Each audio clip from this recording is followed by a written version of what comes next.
Assalamualaikum warahmatullahi wabarakatuh. Kami dari kelompok 5, saya sendiri Lisi Agustin bersama dengan Renita Putri Cahyani dan Ardiansyah akan mempresentasikan hasil diskusi kami pada mata kuliah Sistem Informasi Hotel. Untuk materi pertama akan dijelaskan oleh saya sendiri.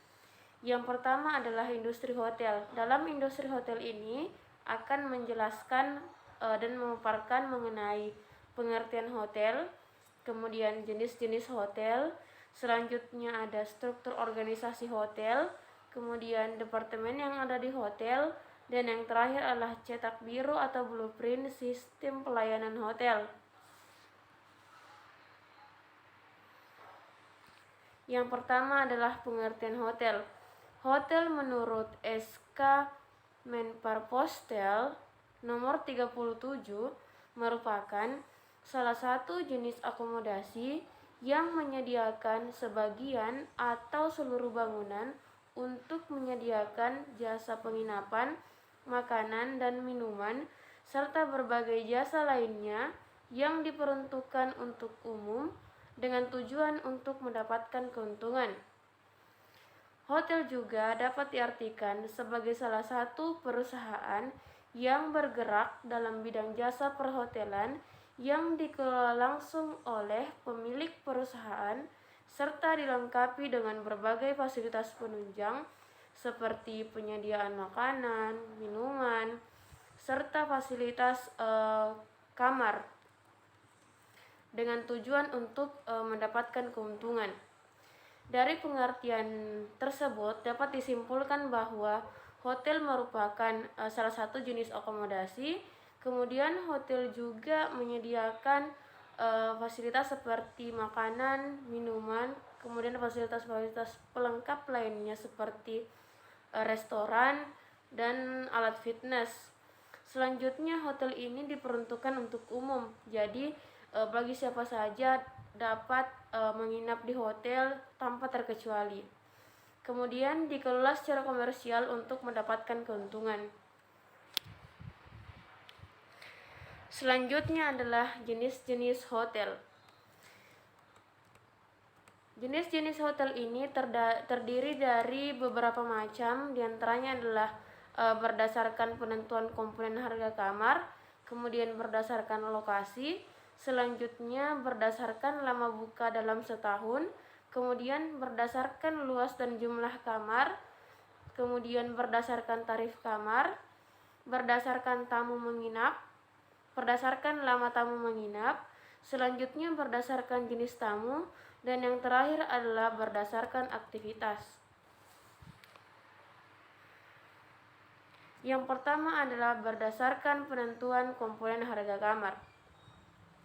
Terdiri dari 4. Yang pertama adalah European Plan, merupakan salah satu jenis kamar hotel di mana harga kamar yang telah ditetapkan hanya terdiri dari harga kamar itu sendiri. Kemudian ada Continental Plan. Continental Plan ini merupakan jenis hotel di mana harga kamar yang telah ditetapkan terdiri dari harga kamar sudah termasuk dengan sarapan pagi. Kemudian adalah Modified American Plan, salah satu bentuk jenis hotel di mana harga kamar yang ditetapkan sudah terdiri dari harga kamar termasuk 1 kali makan, baik itu makan siang ataupun makan malam. Dan yang terakhir itu adalah Full American Plan. Full American Plan ini merupakan salah satu jenis hotel di mana harga kamar telah termasuk dengan 3 kali makan, baik itu sudah termasuk dengan 3 kali makan seperti sarapan pagi, kemudian makan siang atau lunch, dan makan malam atau dinner. Kemudian berdasarkan lokasi. Yang pertama ada Mountain Hotel. Mountain Hotel ini merupakan salah satu hotel yang terletak pada area pegunungan. Kemudian Beach Hotel. Beach Hotel adalah salah satu hotel yang terletak di tepi pantai. Kemudian ada Highway Hotel, dia ini merupakan salah satu hotel yang terletak di tepi jalan bebas, bebas hambatan dan biasanya di antara dua kota. Kemudian ada Airport Hotel. Airport Hotel ini merupakan salah satu hotel yang terletak atau letaknya itu tidak terlalu jauh dari bandara. Selanjutnya ada Resort Hotel. Resort Hotel ini merupakan salah satu hotel yang berlokasi di sekitar kawasan wisata. Dan yang terakhir itu ada City Hotel. City Hotel ini adalah salah satu hotel yang berlokasi di daerah perkotaan atau pusat kota. Berikut adalah gambaran-gambaran dari hotel berdasarkan lokasi.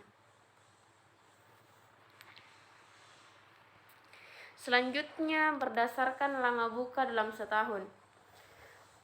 Hotel berdasarkan lama buka dalam setahun dibedakan menjadi dua. Yang pertama itu adalah seasonal hotel. Seasonal hotel ini merupakan salah satu jenis hotel yang hanya buka pada waktu tertentu dalam setahun. Misalkan 3 bulan, 6 bulan, ataupun 9 bulan. Selanjutnya ada year-round hotel. Year-round hotel ini merupakan salah satu jenis hotel yang biasanya atau umumnya buka sepanjang tahun.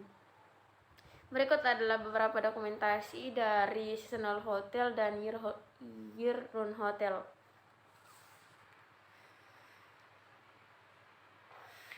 Selanjutnya adalah hotel berdasarkan luas dan jumlah kamar. Hotel berdasarkan luas dan jumlah kamar dapat dibedakan menjadi 4 seperti yang dapat kita lihat pada slide. Yang pertama ada hotel kecil atau small hotel. Hotel kecil ini merupakan salah satu jenis hotel yang memiliki jumlah kamar kurang lebih sebanyak 25 kamar. Hotel kecil ini juga memiliki bangunan yang tidak terlalu besar dibandingkan dengan hotel-hotel yang lainnya. Kemudian hotel sedang. Hotel sedang ini merupakan salah satu jenis hotel yang mempunyai lebih dari 25 kamar dan kurang dari 100 kamar. Untuk bangunan dari hotel menengah sendiri sudah lebih modern dan lebih besar dibandingkan dengan hotel kecil. Yang ketiga ada hotel menengah. Hotel menengah ini merupakan salah satu jenis hotel yang mempunyai jumlah kamar lebih dari 100 kamar dan kurang dari 300 kamar. Dan yang terakhir adalah hotel besar. Hotel besar ini biasanya memiliki kamar di atas 300 kamar dan ini merupakan salah satu hotel yang paling modern dan jauh lebih luas dibandingkan dengan hotel-hotel kecil, menengah ataupun sedang. Berikut adalah beberapa foto yang dapat kita lihat mengenai hotel berdasarkan luas dan jumlah kamar.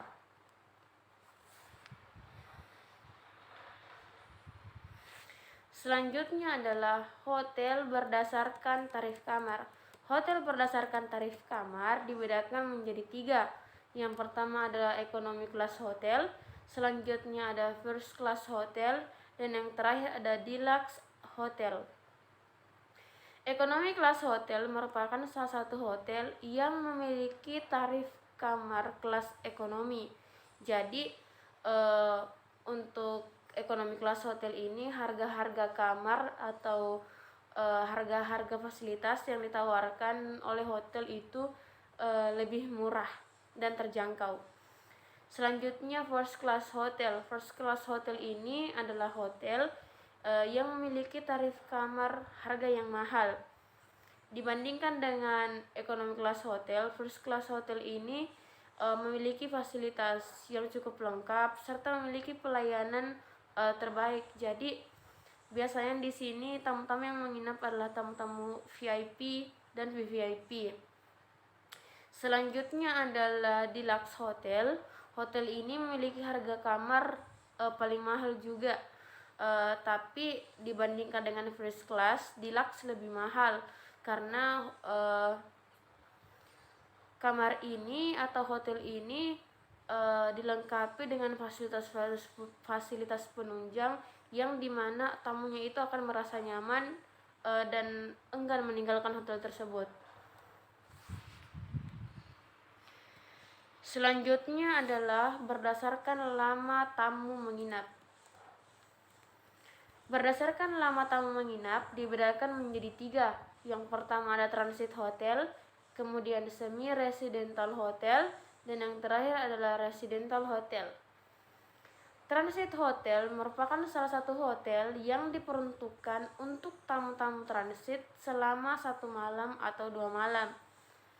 Selanjutnya adalah semi residential hotel. Hotel ini merupakan salah satu jenis hotel yang diperuntukkan untuk tamu-tamu yang menginap selama 2 malam sampai dengan 1 minggu. Dan yang terakhir adalah residential hotel. Hotel ini merupakan salah satu jenis hotel yang diperuntukkan bagi tamu-tamu yang menginap dalam jangka waktu yang lama, biasanya lebih dari 1 minggu atau bahkan 1 bulan. Berikut adalah beberapa foto dari ketiga jenis hotel berdasarkan nama tamu menginap.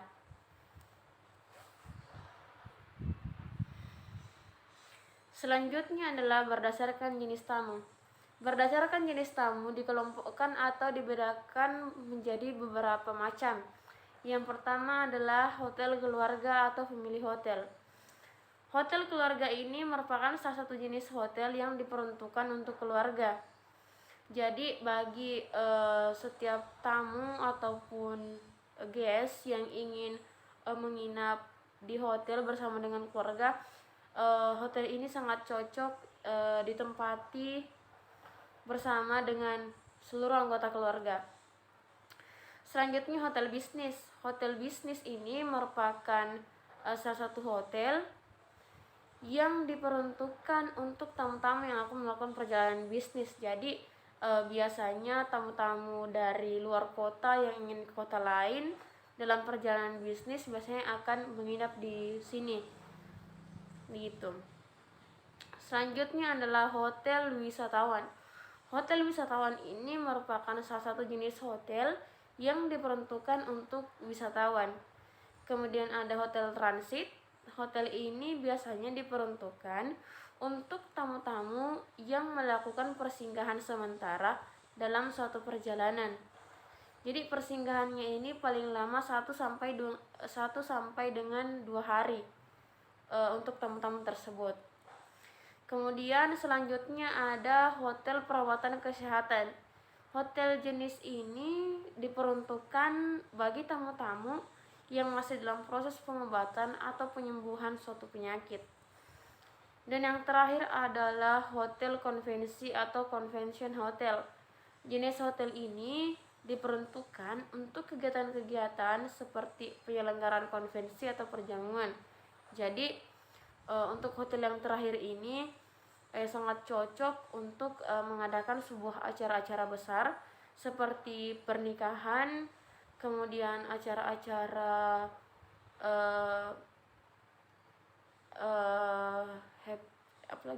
celebration, kemudian acara ulang tahun dan sebagainya. Selanjutnya adalah berdasarkan aktivitas. Berdasarkan aktivitas dibedakan menjadi beberapa macam.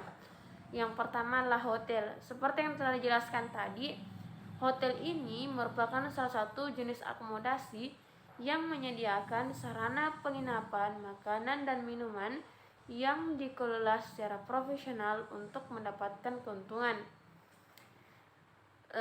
Berikut adalah foto dari hotel, dapat dilihat pada slide berikut. Selanjutnya ada motel. Motel ini merupakan salah satu bangunan yang terletak di pusat kota dan daerah dekat dengan jalan raya. Motel ini juga dapat berbentuk apartemen dan dapat ditempati tinggal kurang dari 24 jam. Memiliki pintu masuk, kemudian memiliki garasi, serta fasilitas-fasilitas penunjang lainnya yang dapat menambah kenyamanan tamu. Berikut adalah foto dari motel, dapat dilihat pada slide. Selanjutnya ada lodgement. Lodgement atau penginapan adalah satu usaha komersial yang digunakan untuk penginapan saja. Jadi berbeda dengan hotel dan motel, lodgement ini dia lebih ke penginapan. Fasilitas-fasilitas yang didapatkan juga tidak sebegitu lengkap yang didapatkan di hotel ataupun motel. Dan yang terakhir adalah pondok remaja. Pondok remaja ini merupakan suatu usaha yang tidak bertujuan komersial, yang menggunakan seluruh atau sebagian dari bangunan untuk memperoleh pelayanan penginapan. Fasilitas yang ada di pondok remaja adalah yang pertama, menyediakan tempat tidur, biasanya diisi oleh 2 orang per kamar dengan harga yang murah atau terjangkau. Kemudian menyediakan makanan, minuman, dan barang-barang keperluan sehari-hari untuk setiap tamu yang akan tinggal atau menginap di tempat tersebut. Selanjutnya adalah dirancang untuk kaum muda-mudi yang biasanya seperti para murid-murid sekolah ataupun pelajar, mahasiswa yang sedang melakukan study tour atau kunjungan-kunjungan lainnya. Berikut adalah foto dari pondok remaja, dapat dilihat pada slide berikut.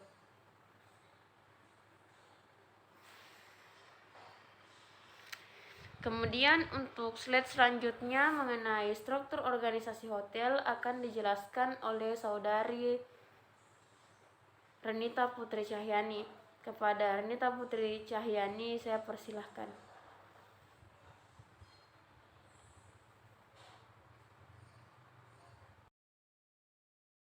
Baiklah, terima kasih atas kesempatan yang diberikan kepada saya. Langsung saja saya akan menjelaskan mengenai struktur organisasi hotel. Untuk struktur organisasi hotel dapat dilihat seperti slide berikut. Adapun tugas dan tanggung jawab departemen yang ada di hotel, yang pertama itu ada departemen food and beverage service, yang kedua ada departemen front office, yang ketiga ada departemen sales and marketing, yang keempat ada departemen accounting, yang kelima ada departemen housekeeping. Departemen Food and Beverage Service yaitu merupakan departemen yang bertanggung jawab terhadap penyajian, penyimpanan, serta pelayanan makanan dan minuman yang ada di suatu hotel. Yang kedua, Departemen Accounting merupakan salah satu departemen yang terdapat dalam suatu hotel yang bertugas dan bertanggung jawab terhadap pengolahan keuangan hotel mulai dari penerimaan sampai dengan pengeluaran hotel. Yang ketiga itu ada Sales and Marketing Department, merupakan salah satu departemen yang berfungsi terhadap penjualan dan pemasaran hotel, mulai dari ruang pertemuan, penjualan kamar, pengadaan promosi hotel, serta pembuatan brosur dan sebagainya. Yang keempat ada Departemen Housekeeping, merupakan salah satu departemen yang bertanggung jawab terhadap kebersihan kamar, kerapian, dan kelengkapan kamar tamu, serta restoran, bar, dan tempat-tempat umum yang ada dalam hotel merupakan tugas dari housekeeping. Adapun juga laundry, tempat penyediaan pencucian pakaian tamu dan pakaian karyawan. Selanjutnya yang kelima yaitu Departemen Front Office. Departemen Front Office merupakan bagian yang bertanggung jawab dalam penerimaan pesanan kamar, pemberian informasi, penerimaan dan pengakomodasian pemesanan kamar, dan melaksanakan serta menerima pembayaran tamu. Departemen front office ini merupakan jantung dari sebuah hotel. Selanjutnya, cetak biru atau blueprint sistem pelayanan hotel, di mana penyusunan strategi dari industri saat ini menggunakan suatu pendekatan yang disebut dengan arsitektur strategi cetak biru atau blueprint, dengan tujuan untuk meningkatkan kualitas pelayanan. Pada dasarnya, tujuan dari blueprint adalah sebagai salah satu bentuk upaya dalam memahami pemahaman mengenai jasa terhadap penilaian dari suatu konsumen. Selanjutnya, sistem informasi hotel terbagi menjadi dua, yaitu yang pertama perangkat keras, yang kedua perangkat lunak.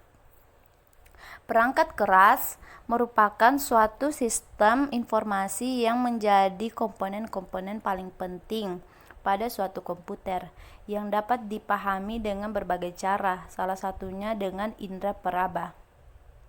Perangkat keras didefinisikan sebagai suatu perangkat pokok dalam sistem informasi yang harus selalu ada dalam sebuah komputer, disebabkan karena banyaknya fungsi dan keuntungan yang dihasilkan dari perangkat tersebut dalam keberhasilan suatu perangkat tersebut. Sedangkan mengenai komponen-komponen lainnya merupakan komponen pelengkap sebagai pendukung untuk lebih meningkatkan fungsi suatu komputer. Adapun bagian-bagian dari perangkat keras, yang pertama keyboard.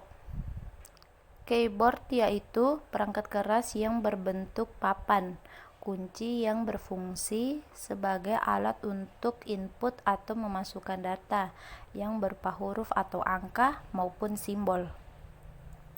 Yang kedua, mouse. Mouse berfungsi untuk menggerakkan kursor atau menunjuk sebuah aplikasi yang ingin dijalankan. Dua komponen ini merupakan peralatan masukan atau peralatan input. Selanjutnya, perangkat keluar atau komponen output. Yang pertama, ada monitor. Monitor adalah perangkat keras yang berfungsi untuk menampilkan suatu hasil pengolahan data berupa grafis. Yang kedua, ada speaker. Speaker adalah perangkat keras yang terbuat dari logam, membran, kumparan, serta magnet yang berfungsi untuk mengeluarkan suatu hasil pemrosesan berupa suara. Yang ketiga, yaitu printer. Merupakan perangkat keras yang berfungsi untuk mencetak hasil pengolahan data berupa teks, gambar, angka maupun simbol yang dicetak di atas kertas atau hard copy. Adapun selanjutnya komponen perangkat CPU. Yang pertama ada motherboard, yaitu sebuah papan sirkuit berupa papan utama yang mempunyai chip BIOS, jalur ataupun konektor yang berfungsi menghubungkan dan sebagai tempat suatu komponen komputer. Yang kedua, prosesor. CPU atau Central Processing Unit merupakan otak pada suatu komputer yang mengontrol semua jalannya suatu sistem komputer. Yang ketiga, hard disk. Merupakan perangkat keras komputer yang berfungsi sebagai media penyimpanan komputer. Selanjutnya yang keempat, kabel VGA, di mana berfungsi untuk mengaktifkan gambar visual pada layar monitor. Yang kelima, power supply, di mana perangkat keras yang memiliki fungsi sebagai penyuplai daya ke suatu komponen-komponen komputer yang lain seperti motherboard, prosesor, dan kabel VGA. Selanjutnya yang keenam, RAM, di mana perangkat keras yang berfungsi menyimpan data ataupun instruksi yang dilakukan oleh prosesor. Selanjutnya optical drive, di mana perangkat keras yang berfungsi untuk membaca, read, atau menulis write, serta burning data pada kepingan CD atau DVD. Untuk selanjutnya, pembahasan bab 3 akan dijelaskan kepada saudara Ardi. Saya persilakan. Selanjutnya yaitu perangkat lunak. Perangkat yang berfungsi sebagai pengatur aktivitas dan instruksi yang mengarah pada sistem komputer. Perangkat ini menjembatani interaksi user dengan komputer yang hanya memahami bahasa mesin. Selanjutnya itu perangkat lunak. Perangkat lunak terdiri atas beberapa perangkat. Yang pertama itu perangkat lunak sistem operasi. Perangkat lunak ini berfungsi sebagai perangkat keras komputer dengan perangkat lunak yang akan menjalani fungsinya dan menjalankan fungsinya. Contoh yaitu Microsoft Windows, Linux, Ubuntu, dan Macintosh. Selanjutnya itu perangkat lunak driver. Perangkat lunak yang berfungsi sebagai pengendali komponen atau perangkat keras yang dipasang ke komputer. Contohnya seperti driver printer dan driver scanner yang harus diinstal terlebih dahulu sebelum menjalankan fungsinya. Yang ketiga yaitu perangkat lunak aplikasi. Perangkat lunak yang berfungsi yang bermacam-macam tergantung pada jenis dan fungsinya. Perangkat lunak aplikasi bisa berfungsi sebagai sistem operasi maupun pengendali.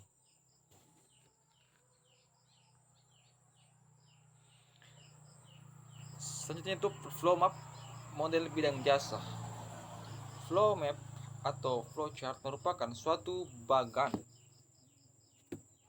yang menunjukkan sebuah alir pada suatu program atau prosedur sistem yang dilakukan secara logika dan pikiran. Bagan alir berfungsi sebagai hasil analisa dengan menjadi alat untuk membantu menggambarkan pemikiran maupun rancangan sistem yang mudah dikomunikasikan oleh sistem kepada pemakai atau pembuat program. Berikut contoh flowchart.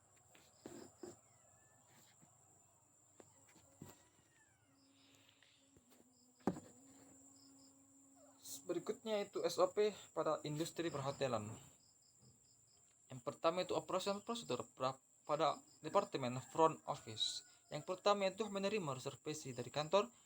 Kedua, memasukkan data reservasi tamu ke sistem sesuai dengan tipe kamar dan lama tamu menginap. Yang ketiga, menuliskan semua data-data yang menyangkut tentang special request, honeymoon patch cake, birthday celebration, transfer request atau pick up, dan lain-lain. Yang keempat, memasukkan data reservasi tamu ke file front office sesuai dengan tanggal, bulan, dan tahun. Berikut reservasi melalui telepon. Yang pertama yang harus diperhatikan adalah greeting ke tamu sesuai dengan waktu saat menerima telepon. Kedua, menanyakan nama tamu secara lengkap. Yang ketiga, menanyakan tipe kamar atau berapa hari tamu akan menginap. Berikutnya itu memberikan harga kamar kepada tamu.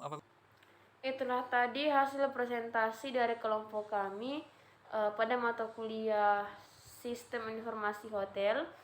Lebih dan kurangnya mohon dimaafkan. Kami akhiri dengan ucapan wabillahi taufiq wal hidayah. Wassalamualaikum warahmatullahi wabarakatuh.